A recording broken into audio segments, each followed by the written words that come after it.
ما كان محمد أبا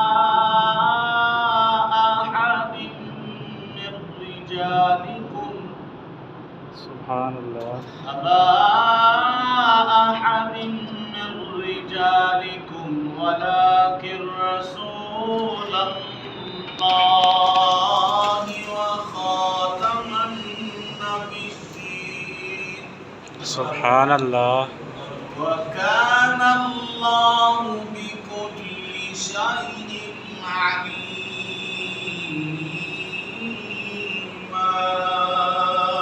سبحان الله يا أيها الذين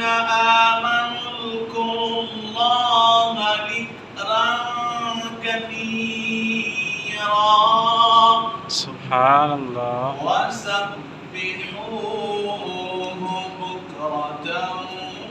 وأصيلا سبحان الله صدق الله العظيم.